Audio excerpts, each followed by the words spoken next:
My guest today created one of the most unforgettable characters in musical theater history, Hedwig in Hedwig and the Angry Inch. Broadway audiences are lucky because right now you could see him back in the role that made him famous in the musical's hit revival at the Belasco Theater. Hi, John Cameron Mitchell. Hello. So glad you're here. I know, 2 blocks from my... I'm glad it was convenient. From my work. How are you? How's you? I know you have physical ailments. I'm broken down and bleeding for my audience, and it's great. And I'm glad I'm not running too long. Back then it was a year, and it was almost killed me. But and this is a harder show physically, but it's I'm so much more relaxed and having more fun than I did back then. Yeah. Because there's nothing. You know, I have nothing to lose. Yeah. Nothing to gain. I saw you in Hedwig in the 90s many times, and then I saw you last week. Holy cow. I mean, it's such an emotional experience to watch you do this role. I feel like the whole audience is just like so excited to see you. I mean, it's literally like Christ is in front of them or something. I mean, the head, what are they called? The fans? The heads. They're just like... Well, it's a very pure audience, because, you know, not a lot of tourists in the winter. Yeah, right. So you get super, you know, I can really take risks with ad-libs and improv. Right. Yeah, that's what's fun. There's all sorts of new things happening up there. I mean, this is like a living, breathing it's character, a living right? document, like the Constitution. I also see what I can do to surprise the rest of the cast. Yeah. Every night.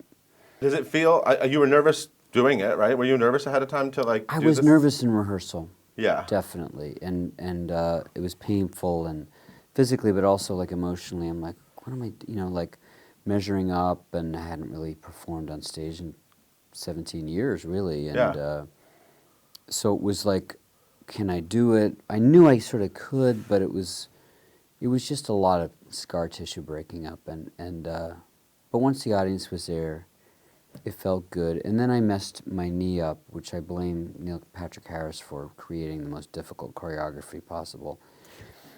And I did one, you know, bad move, and an old rip got worse. And but, you know, great. Dr. Bauman, you know, doctor to the Broadway stars and ballet stars, fixed me up.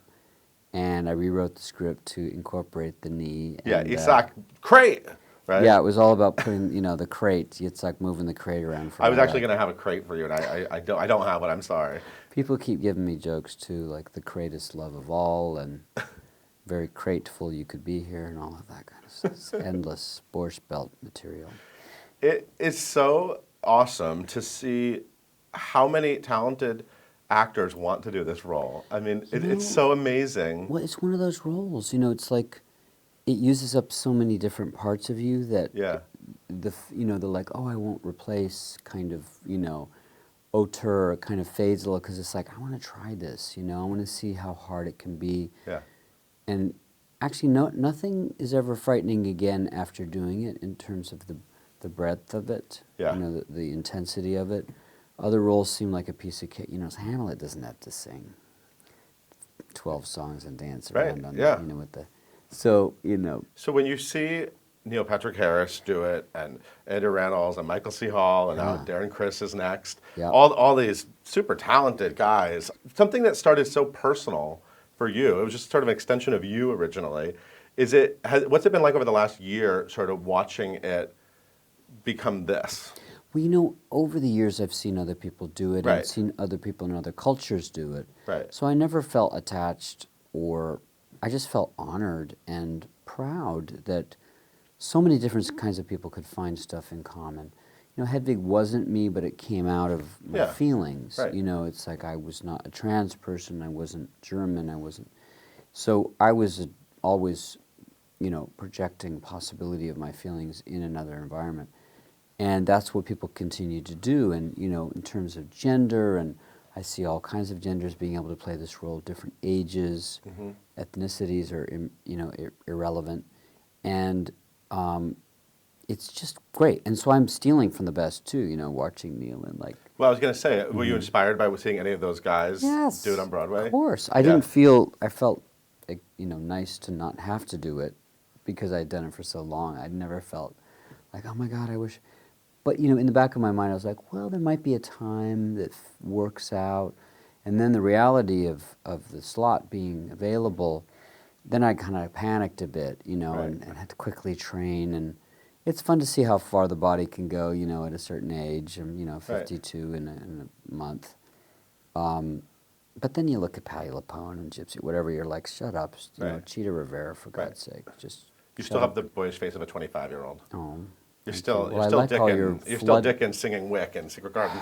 Well, keep this floodlighting around me at all times. It would be helpful. Fans of John Cameron Mitchell, the actor, haven't. I mean, we saw you on Girls. You were great on Girls, but you don't act that much. No, I kind of lost the craving after Hedwig because maybe it used up so much of that. Huh. And everything felt a little too easy after, you know, or not easy, but not exciting. It's challenging. Though this has revived my taste for it. That's what. Yeah, I I was don't know if- hoping. yeah, but I'm not just going to do anything. It's going to always have to be something, you know, again, you know, challenging in an emotional way. You know, I'd love to. After seeing, you know, Mark Rylance last year in our theater, I have a new taste for Shakespeare that Right. I didn't really have before. So I'm like, wow, I wonder if there's some roles there that I'm ready for. There's old man roles that I want to play later, you know, in Beckett and Pinter and stuff. But I'm more open to that again. You know, and it'd be fun to work with a full ensemble again instead of just me. Though I'm pretty spoiled up there. I can change my lines whenever I want. Yeah, you're definitely spoiled. Yeah, this is you. Yeah. So, and I know you're working on the sequel. Yeah. What was the working title? Something about Hedwig having a big dick in Japan, or that's what did I read? No, that's just, you know, That's just a very funny line. joke. Hedwig's dick is huge in Japan. That's not a concert structure. That the new. No, that's more. Is You it more know, of a the structure traditional was kind of. play? It's actually in the shape of a web telethon. You know, it's Hedwig trying to raise money Oh. to survive. Actually, but you know, I'm not sure if we're not sure if it's going to be on stage or filmed yet. You know, both Stephen and I are working on other projects, so it'll Right. probably be a couple of years before we get back to it. But you know, the character I can keep playing with that character till the Yeah. end because she can age as I do, and you know, she has things to say about any given moment. Yeah, I don't think you're going to shake that character for No, quite I'm some very. time. I feel very lucky. It never feels like a ball and chain. It always feels like Right. you know, an ex-wife. And you, you know, it's almost easy to imagine a different version of your life where, like, Huck Finn would have been your legacy, not Hedwig. I know. You know, that was a character I really related to strongly, and I played in 3 different productions of Huck Finn. You were the go-to Huck Finn. Yeah. I started out as the Duke, and then I was Huck. The Duke, Frank Galati directed me in college, and then I did a Goodman production where I played Huck Right. with the wonderful Meshack Taylor with the Organic. Oh, wow. Yeah, he taught me a lot. That was with the Organic Theater Company that David Mamet started out with in Chicago. And then Big River on Broadway, where I was the understudy. Okay. That was your Broadway debut. Yes, Big River. I took over for a week from Daniel Jenkins. Wasn't particularly pleasant being an understudy in that production because, What do you mean? oh, you know, it's like it's a hard job. You know, I believe I was told to do exactly what the guy does on stage, which wasn't. After coming out of Northwestern, I was hoping for a little more diplomatic acting notes than just do what he's doing. You know, and that sense of replacement assembly line thing, which can sometimes deaden Yeah. a long-running Broadway show because they don't always have time. Yeah. You know, that's something I'm very aware of as we bring a new Hedwig is to let them bring their own thing to it and not just copy what has been done. Right. You know, it takes a bit more energy to do that, but this is such a Hedwig's show that there's less risk of messing up other actors when she's doing most of the lifting. It seems like, on paper at least, like you went to Northwestern, Yep. right? And you came to New York young, right out of school, 85. Right? And it seems like you got work, like you were working. I was working in Chicago and I would Were you go a into, star student at Northwestern? you know, I was very busy. You know, I was in the closet too, which gets a lot of work done. What do you mean by that? Well, when you're not in a relationship, you get a lot of work done. Oh, okay, got So it. I was in the closet. It was Right. 80, you know, the early 80s. Theater school was actually kind of closeted then, which was weird. yeah. You know, all the, Yeah. the gay teachers were in the closet, and you're like, what?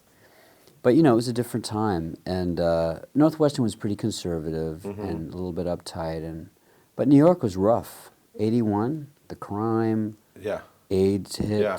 I was scared. Everybody was scared, and I was still a tender Republican.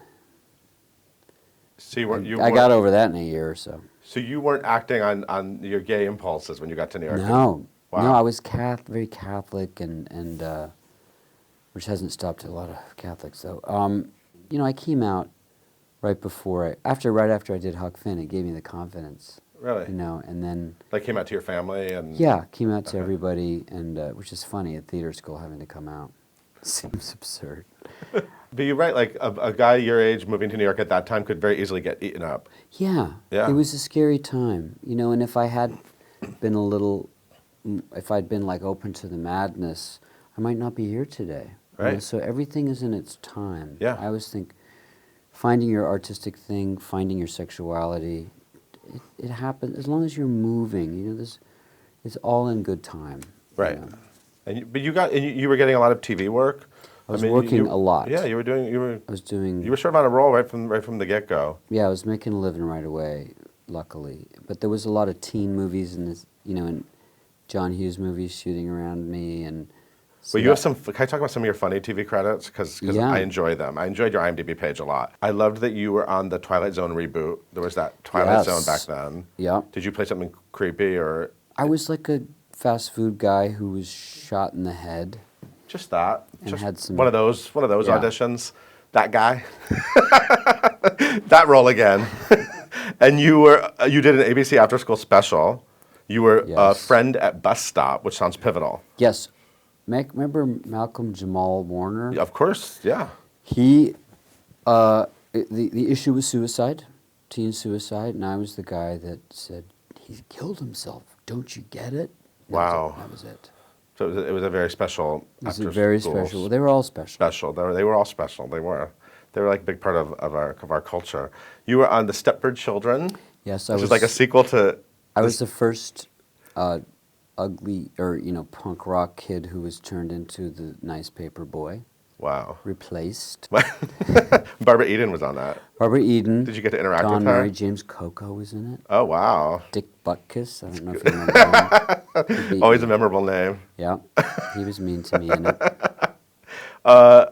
Freddy's Nightmares, a Freddy Krueger show, Freddy's Nightmares. right? It was like a. Yeah, later the people involved with that helped me, New Line Cinema helped me make the Hedwig Oh my film. God! Right. Okay. Yeah. See, everything ties together. Comes around. Do you have all these on tape? Do you have are these on your reel? Do you still show all these off I on your do reel? have an embarrassing reel. Yeah.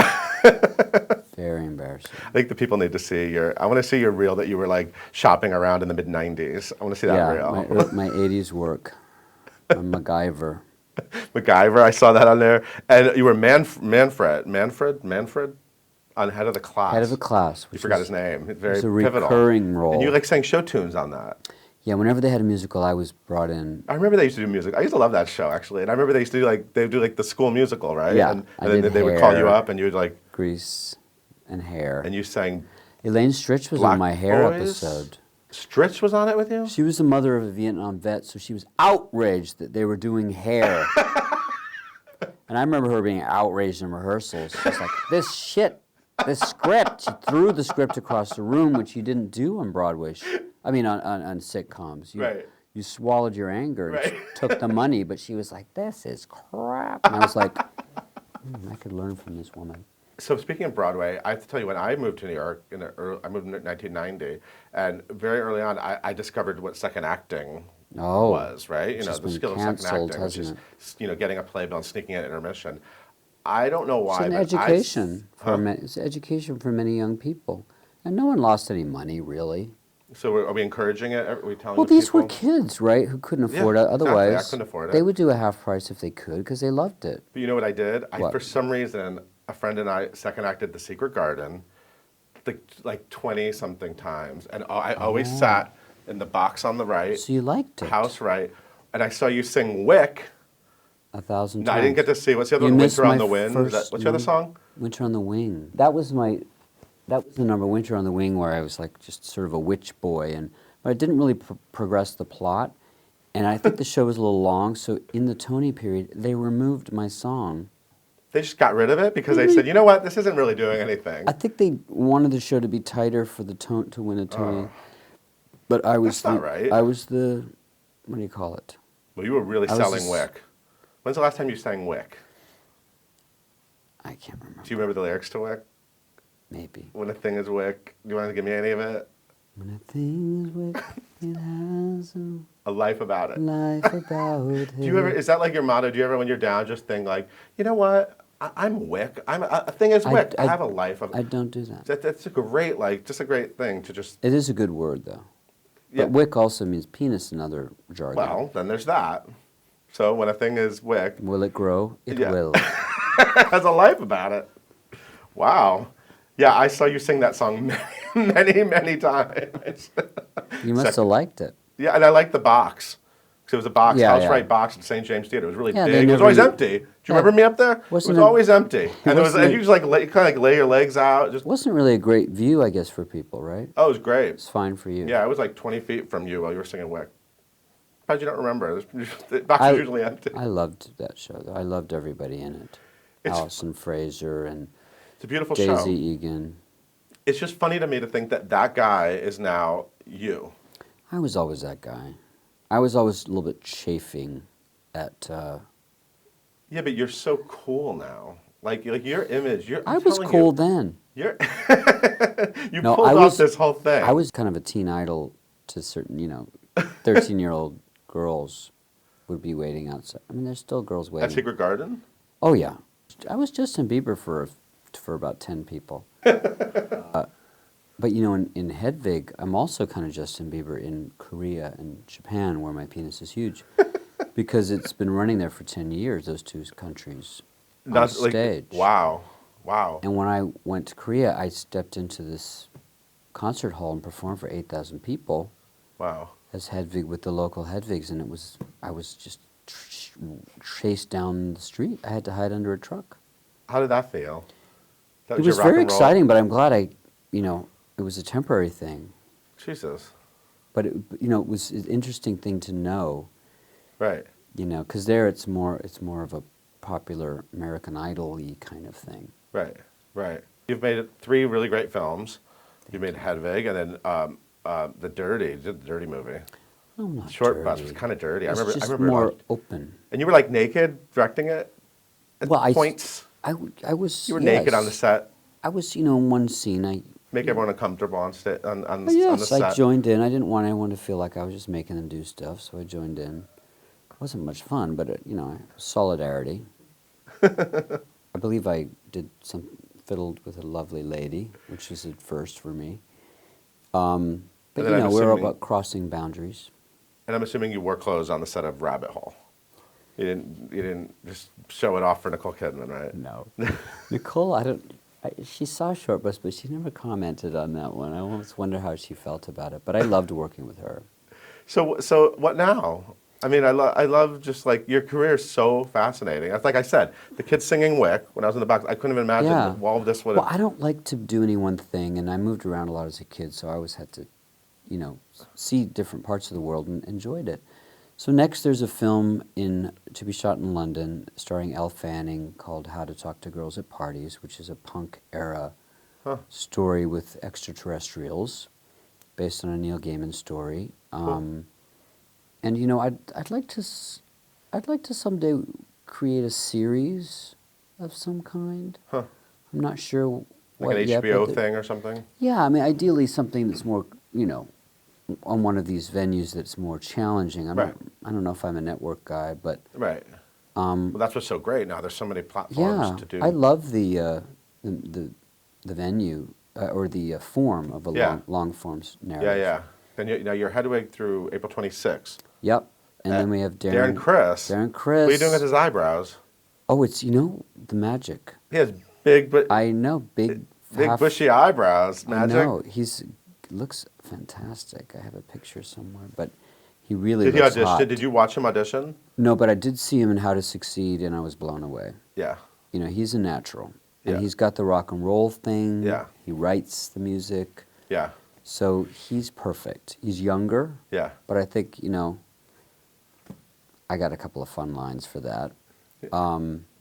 We have a new Yitzhak coming in. Yes. With him, Rebecca Naomi Jones, Yeah. who I've always loved since Passing Strange, American Idiot, Yeah, Murder I can't wait Ballad. to see her look. Fantastic. She's half African American, half Jewish, Eastern European, so it kind of works for Yeah. the character too. And I'll get to do a couple of weeks with her. Right. And Shannon Connolly, who's the lead singer of Led Zeppelin, who is our Yitzhak understudy, Oh. who's doing a week with me after Lena. Oh, cool. We're going to really miss Lena, but she has a show at Cafe Carlisle coming up. Yeah, She's I working know. on. I know. Yeah. I can't wait to see like the transition from Yeah. to Cafe Carlisle. Oh, yeah. Yeah. I love that it just keeps going. I love that this thing that I thought the Westbeth, it's just Yeah, and I mean, London. it's amazing. We're working on London and the U.S. tour. You want to do it in London? I don't think so, though. I never say never. I certainly might do the role again, but it has to be the right timing. Right. And I don't like to do it too long. Right. But we have some interesting ideas for London, West End. Cool. Yeah. Well, everyone needs to get to everyone. Let's just assume you're not doing it again. You have to get to the Belasco Theater. Yeah, I don't think it's likely with my film. It's going to be a long Right. time. Right. So everyone needs to go see. If you saw it already, you have to see this guy do it. Even if you saw him do it before. I mean, this is. Yeah, and what we have these late night shows that people don't usually have Friday and Saturday night at 10. And the Friday one is especially because it's unusual night. We get a lot of young people, and they're very crazy audiences. So I always You love it. I recommend this Friday late. You love night. it. Mm-hmm. Awesome. Okay, so come to the Late Show. Come to the Late Yeah. Show. Thank you so much for being here. It's a You're pleasure as welcome. always. Thank you. Thank you for watching. We'll see you next time.